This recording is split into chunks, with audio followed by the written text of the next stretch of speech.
할렐루야. 주님의 은혜가 오늘도 여러분 삶 가운데 가득하시기를 주의 이름으로 축원을 드립니다. 예, 세상에서 하는 말로는 급할수록 돌아가라 라는 말이 있습니다. 그러나 교회에서는 급하고 힘들고 뭔가 문제가 있고 어려워지면 돌아가는 게 아니라, 돌아간다는 말이 이렇게 삥 둘러가는 게 아니라 다시 본질로, 원칙으로 다시 돌아가라 라고 이야기하고 있는 게 성경적이기도 합니다. 원칙대로 가라. 어려운 일이 생겼느냐? 원칙대로 가라. 마음대로 안 되느냐? 원칙대로 가라. 왜 내 마음대로 안 될까요? 내게 아니기 때문에 내 마음대로 안 되는 겁니다. 그건 원래 주인이 따로 있기 때문에 그렇습니다. 그런데 자꾸 내가 어떻게 해볼 요양으로 방법, 수단 여러 가지 강구해 보는데 절대 될 리가 없습니다. 이건 솔로몬이 얘기한 거예요. 다 가져보고 다 누려보고 다 써본 사람 솔로몬이 후회하면서 이야기한 겁니다. 이게 내게 아니로구나. 이 많은 것들과 이 널린 것들과 내가 심지어는 태어나게 한 내 자식 새끼도 내 것이 아니로구나 라고 고백한 거예요. 다 가져보지 않았습니까? 솔로몬이. 그게 시편 127편 얘기죠.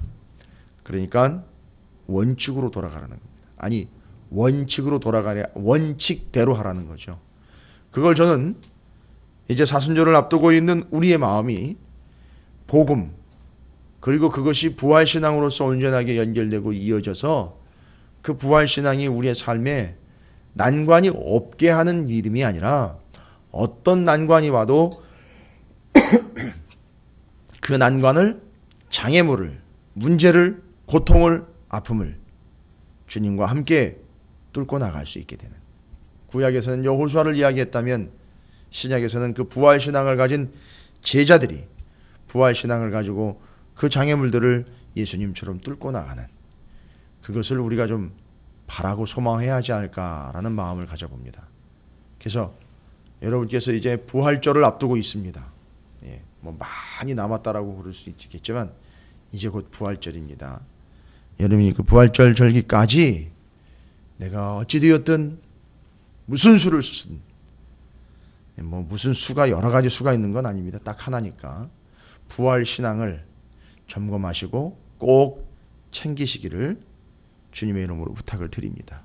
원칙은 하나죠. 부활신앙이 있다 없다는, 주님이 왕이시냐 이거예요. 그 사람에게서 진짜 주님이 왕이 되어 계시느냐 이거죠. 왜요? 부활하신 주님을 보고 경배한 사람이 있고 의심한 사람이 있다 그랬어요. 둘 중에 하나입니다. 부활한 주님을 경배했다라는 건 그냥 인정했다가 아니죠. 왕으로 인정했다는 얘기입니다. 아니, 무릎 팍 꿇어버린 거죠. 그 다음에 그를 의심한 사람들도 있고요. 두 번째로는요, 세상 끝날까지 내가 너희와 항상 함께 할 것이다. 왜냐하면 부활하셨기 때문에 가능한 겁니다.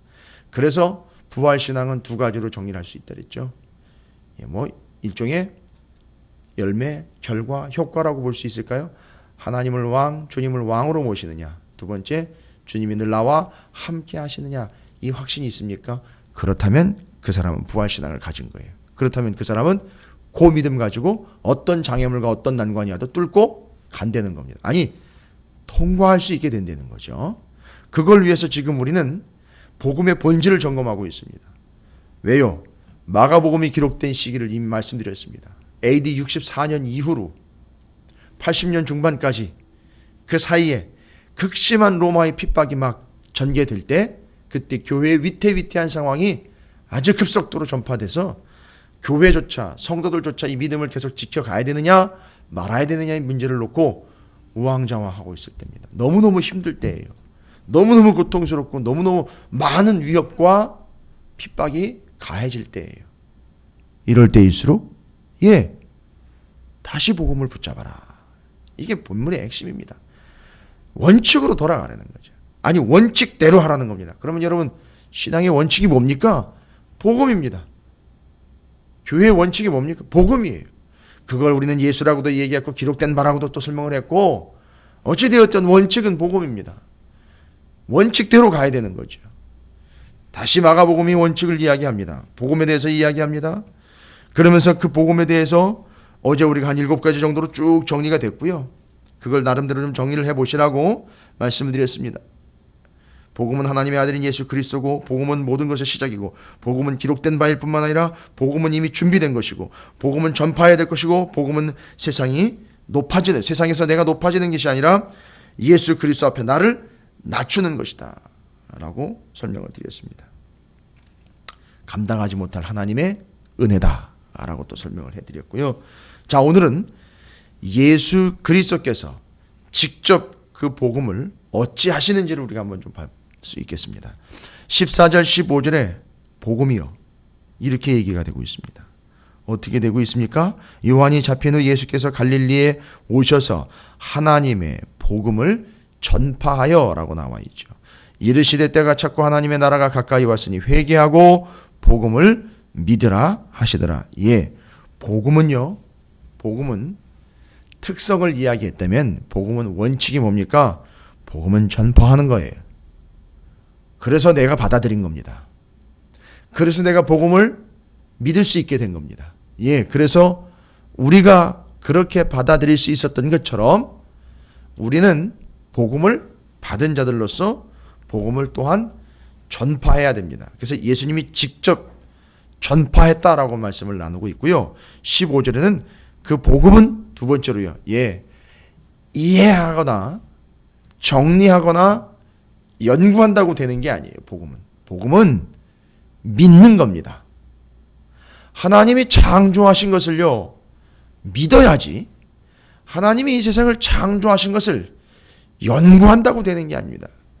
그래서 진화론과 창조론 이야기를 할 때 과학적인 증명과 논리적인 증명들을 통해서 증명이 되면 믿겠다라는 거예요. 네가 제대로 설명할 수 있다면 내가 믿겠다. 그건 그냥 아인슈타인적인 발상이고요. 창조론, 진화론을 이야기할 때는 논리나 근거를 이야기하는 게 아니고요. 믿음이 근거입니다. 믿느냐 안 믿느냐지 설명이 가능하냐 불가능하냐 아주 위험한 발상입니다. 그럼 하나님이 필요 없죠. 다 설명할 수 있고 논리적으로 근거가 나오면은요. 설명할 수 없는 부분들, 바로 그래서 우리가 믿는 거죠. 믿다 치고 넘어가는 게 아니고 그래서 믿는 겁니다. 설명할 수 없기 때문에 믿는 겁니다. 자, 그래서 복음은 쭉 열거한 그 내용들을 전파하는 겁니다. 또한 복음은 따지거나 확인하거나 지식적으로 점유하는 게 아니라 복음은 믿는 겁니다. 어쨌든 믿어야 되는 거죠. 이게 예수님이 직접 보여주신 복음의 특성입니다. 전파해야 할 것이요 믿어야 할 것입니다. 이건 원칙으로 이제 설명을 합니다. 예수님이 아예 보여주셨고요. 그 다음에 이제 16절부터 20절에는 우리가 이미 마태복음도 잘 살펴봤지만 어부들을 부르시는 사건이지 않습니까? 요거 12제자를 부르는 게 아니고 어부들을 먼저 부르는 겁니다. 예, 예수님이 어부들을 먼저 부르시는 사건입니다. 12제자를 세우는 건 공생의 2년 차에 하십니다. 공생에 시작하면서 초반에 예수님이 어부들을 먼저 부르시는 사건에 대한 기록 내용입니다. 그들이 이미 어부로서의 사명을 감당하고 있는 그때, 삶을 살아가고 있는 그때 예수님이 그들을 부릅니다. 이건 이미 잘 알고 있는 내용들이기 때문에 여기서 복음에 대한 원칙 세 번째를 우리는 다시 발견합니다. 예수님이 말씀하신 것처럼, 예수님이 직접 하신 것처럼 전파하셨습니다. 예수님은 복음을 믿으라고 직접 얘기하셨습니다. 그리고 어부들을 찾아가셔서 따라라 라고 이야기했더니만 어부들이 직접 예수님을 따라 나섰습니다. 예, 복음은 따라 나서는 겁니다. 복음은 그걸 따라가는 거예요. 복음은 우리가 따라야 하는 실체입니다. 그냥 그대로 가는 겁니다. 복음이라는 것은. 그래서 복음은 세 가지로 원칙이 정리가 됩니다. 복음은 전파해야 할 것이고, 복음은 믿어야 할 것이며, 16절부터 20절 어부들을 부르시는 사건을 통해서 복음은 따라가야 하는 거라는 거죠. 맞습니다. 복음을 들고 산을 넘는다라고 이야기를 하는데 복음은 소유품이 아니고, 복음은 소지품이 아니고요. 복음은 우리를 인도하는 힘입니다. 그래서 우리는 복음을 따라가는 거예요. 예. 그래서 이 세 가지를 잘 정리하시기 바랍니다. 전파해야 하며 믿어야 할 것이며 따라야 할 것이다. 근데 왜 이렇게 지금 복음의 그 진리성과 확신성에 대해서, 원칙에 대해서 제가 세 가지로 설명을 하느냐 하면, 문제는 21절부터 28절입니다. 복음은 전파해야 될 것이고 믿어야 될 것이며 따라가야 할 것인데요. 만약에 그러면 전파하고 믿고 따라간다라는 것은 뭘 이야기하는 걸까? 이 세 가지가 21절과 28절에 소개가 된 그렇지 않은 사람들을 통해서 이렇게 전파하고 믿고 따라가는 것이 복음의 어떤 특성을 이야기하는 건지를 설명을 하는데 21절부터 28절에 소개가 되고 있는 내용은 예수님과 그 권위 있는 자들과 서기관들을 비교하는 내용이죠. 예, 회당에 들어가셨어요. 회당에 들어가셔서 가버나움이 이제 이 다음에 이후로 가버나움이 예수님 그 선교의 핵심 요충지가 되어버리죠. 그러니까 선교 센터가 세워지게 됩니다. 이 가버나움에. 거기 들어가셔서 예수께서 안식일에 회당에 들어가 가르치십니다. 근데 예수님이 가르치시는 그 교훈을 듣고는 사람들이 놀랍니다. 왜 놀라느냐 하면 이 예수님이 가르치시는 것이 권위 있는 자와 같고 또 서기관들과 또 다른 종교의 권위자라고 일컬어지는 자들이 이야기했던 내용과 다른 내용은 아닐 텐데요. 본질적으로 들어보니까 확연히 차이가 나는 것을 알 수 있습니다. 예수님이 기록된 바 외에 다른 걸 전한 게 아니거든요. 그런데 그 실체가 와가지고 직접 전하니까 지금까지 그 서기관들이나 종교 지도자들이 전했던 거는 다른 면으로 받아들이게 되는 겁니다. 그리고 더 큰 문제는 뭐였느냐 하면 그 회당 안에 더러운 귀신 들린 사람이 있어가지고 이 회당 예배가 진행이 안 될 정도였던 거죠. 소리를 질러가지고 난리를 피우는 이 귀신 들린 자가 회당 안에서 말하자면 마음대로 짓거리고 마음대로 떠들고 있어요. 회당에서요. 지금까지도 유대인들이요, 회당에 모여서 말씀 읽고 기도하고 오늘날 스타일은 아니지만 그 당시 그들의 스타일대로 말씀을 나누고 또 말씀을 가르치고 또 기도도 하고 했던 그 회당에서 귀신 들린 자가 득세를 하고 있는 상황입니다. 뭐 여러 귀신이 있었다 뭐 이런 거 말고요. 물론 이제 귀신이 한둘이 아니겠죠. 그러나 그 귀신들이 자기들 멋대로 짓거릴 수 있을 정도로 회당이 아주 무능력한 상태가 됐다라는 걸로 알 수 있습니다. 그렇죠. 그 안에 말씀을 아는 사람들이 한둘이겠습니까? 그걸 가르치는 사람도 있었고 그걸 위해서 모인 사람들인데 그 안에서 귀신이 마음껏 짓거려대고 있는 상황들을 여러분이 좀 생각해 보십시오. 그런데 예수님이 탁 들어가셔서 진정한 복음을 전하는 순간 어떤 일이 나타납니까? 귀신이 드러납니다. 그리고 그 귀신이 거부를 하지요. 발작을 일으킵니다. 귀신 들린 사람이 고통스러워합니다. 그리고 귀신이 막 이야기합니다.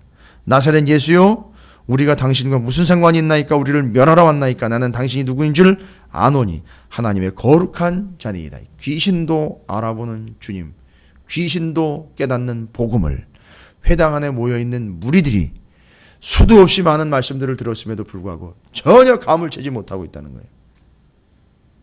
얼마나 답답한지요. 그리고 그들이 모여가지고 회당에서 아무리 예배를 드리고 아무리 말씀을 받고 아무리 기도를 해도 귀신 하나 내쫓지 못한 아주 무능력한 존재가 되어 있는 것을 우리는 발견할 수 있습니다. 그리고 예수님이 얘기하셔요. 아주 꾸짖어가지고 이르시되 잠잠하고 그 사람에게서 나오라 하시니 더러운 귀신이 그 사람에게서 경련을 일으키고 큰 소리를 지르며 나오는지라. 예, 바로 이겁니다. 예수님께서 우리에게 말씀하신 그 복음은 전파해야 하며 믿는 것이뿐만 아니라 따라가는 것이라는 것은 복음에 뭘 이야기하는 걸까? 예, 그건 복음의 능력을 이야기하는 겁니다. 그래서 그 뒤로 이어서 회당에서 예수님이 말씀을 전할 때에 복음을 전하실 때에 귀신이 쫓겨 나가는 역사. 그러니까 이건 뭘 얘기하는 겁니까? 복음은 이런 능력이 있다는 겁니다. 여러분, 복음의 능력을 챙기시길 바랍니다. 아니, 복음은 능력 그 자체예요. 어떻게 할 때요? 전파하며 믿고 따라간다라는 것 자체가 이미 복음의 능력이 있다는 겁니다. 그리고 그 복음을 위하여 그 복음의 능력을 챙기는 그들이 그동안에 무능력하게 회당에서 귀신이 활보하며 자기가 떠들고 싶은 대로 떠들었던 그 상황들을 주님이 완전히 뒤집어 역전을 시켜버렸다는 얘기죠. 이유는요, 복음의 능력이 있기 때문입니다. 그래서 우리는 복음을 전해야 됩니다. 그래서 우리는 복음을 믿는 겁니다. 그래서 우리는 복음을 따라가는 겁니다. 왜라고요? 복음은 능력이기 때문에 그렇습니다. 그래서 예수님이 전한 복음과 대비가 되는 서기관들이라고 소개가 되고 있죠. 서기관들. 그들은 어떻게 했다는 얘기죠? 이들은 전파하지 않았어요. 다니면서 전파하지 않았죠. 서기관들 특징이 뭡니까? 앉아서 오라고 그랬죠. 회당으로 다 모여라고. 자기가 있는 곳 중심으로 그냥 와서 들으라고. 전파할 마음 같은 건 없습니다. 필요하면 와서. 유대인들은 알아서 올 거니까 와서 듣는다. 가서 전파하지 않습니다. 두 번째는요, 서기관들은 어땠습니까? 믿지 않았어요. 어떻게 했습니까? 지식적으로 축적을 한 거예요. 지식적으로 이해를 해버리고 마는 거죠. 위험한 거죠. 그러니까 오늘날도 그리스도인들이, 교회가 이런 서기관적 신앙을 가지고 있는 이들이 있어요. 분명히 있습니다. 많이 있습니다. 믿는 게 아니라 이해하려고 하고 그걸 축적을 하려고 그러는 거예요. 그러다 보니까 어렵다. 그러다 보니까 이건 내 마음과 맞지 않는다. 너무 극단적이다. 너무 세다. 너무 편파적이다. 그러니까 자기 마음을 만져주고 자기를 위로해주고 자기를 커버해주고 자기 어려운 것들을 좀 들어주는 복음이 돼야 되는데 벌써 여기부터 이제 변질이 생기는 겁니다. 복음은 우리를 따라주는 그것이 복음이 아니라 우리가 복음을 따라가야 되는 존재인데 복음이 내게 와서 나를 좀 위로해 줬으면 좋겠고 그것이 내 문제를 커버해주는 그런 일종의 문제 해결책이 좀 되어줬으면 하는 마음을 가지고 신앙생활을 하고 있습니다. 아닌 건 아니죠. 그래서 이 서기관적인 발상들이 믿으려고 하지 않고 그냥 이해하고 지식적으로 축적하려고 했다는 거죠. 또한 서기관들은요, 따르지 않았습니다. 뭐 어떻게 했을까요? 자기들을 따르라고 얘기를 해요. 아주 어마어마한 교만이죠. 그렇습니다. 그래서 이 서기관들과 예수님이 대비가 되고 있죠. 그런데 결론적으로 보니 서기관들과 예수님은요, 결론적이면 딱 한마디로 무능력한 자들과 능력자 예수 그리스도, 복음이신 예수 그리스도. 따라서 복음은 능력입니다.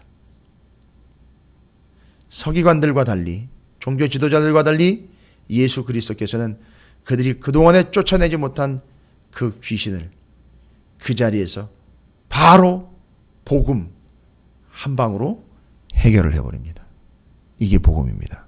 여러분, 복음은 능력이라는 사실을 믿으시기 바랍니다. 전파하시기 바랍니다. 따르시길 바랍니다. 능력 있는 삶, 그건 귀신을 내어 쫓는 게 능력 있는 삶이 아니에요. 오늘 본문을 보면 귀신을 내어 쫓는 것이 능력 있는 삶이라고 오해를 할 수 있어요. 병을 고침 받은 것 자체가 은혜라고만 생각을 할 수 있어요. 아니요. 은혜는 예수 그리스도예요. 베데스다 연못 이야기 하시죠. 그 환자에게 찾아오신 주님, 이 은혜지. 병 고침 받은 걸 은혜라고 그러면 안 됩니다. 그건 은혜의 결과예요. 여기서도요, 능력은요, 귀신을 내어 쫓는 것이 능력이 아니라 복음 자체가 능력이에요. 예수 자체가 능력이라는 겁니다. 그래서 우리는 그 능력이요, 복음인 예수 그리스도를 믿어야 될 것이요, 전파해야 될 것이며 따라야 할 것. 이렇게 사는 삶이 밭 능력 있는 삶이라는 겁니다. 이렇게 하는 것이 능력자라는 거예요. 이게 곧 능력이 된다는 겁니다. 잊지 마십시오. 우리는 복음을 믿어야 할 뿐만 아니라 전파하며 따라야 한다는 사실입니다. 왜요? 복음은 능력이기 때문에 그렇습니다. 그래서 믿는 자, 전파하는 자, 따르는 자들은 하나님의 능력을 체험하게 될 줄로 믿습니다. 원칙 잊지 마십시오. 복음은 능력입니다. 그 능력인 복음을 우리는 믿고 전파하며 따라가시는, 그래서 사순절까지 이 깊은 복음의 원리와 원칙들을 여러분께서 지키시고 전파하고 믿고 따라가 부활신앙을 반드시 얻어서, 아니 반드시 챙겨서 여러분의 삶에 로마라는 거대 제국이 어마어마한 바윗돌로 우리에게 장애물로 우리의 인생의 입구를 막아버리는 한이 있더라도 부활신앙만 제대로 챙기면 뚫고 관통하여 통과하여 나가게 될 줄로 믿습니다. 증거가 뭡니까? 예수님의 제자들입니다. 부활하신 주님, 그 주님을 믿고 따르고 전파하던 그들이 모조리 다, 싹 다는 아니지만 거의 전부가 다 순교를 당하면서도 절대 그 복음을 포기하지 않았다는 거죠. 믿음을 버리지 않았다는 게 그 증거입니다. 우리 모두가 다 이제 올해 사순절까지의 우리의 부활신앙을 철저하게 점검하여 그 복음을 여러분이 믿으시고 전파하며 따라가시는 행복한 여정이 되시기를 주님의 이름으로 축원을 드립니다. 오늘 하루도 이 복음인 말씀, 우리 구주 예수 그리스도를 여러분 믿으시고 전파하시며 따라가시는 복된 한 날이 되시기를 주님의 이름으로 축복합니다.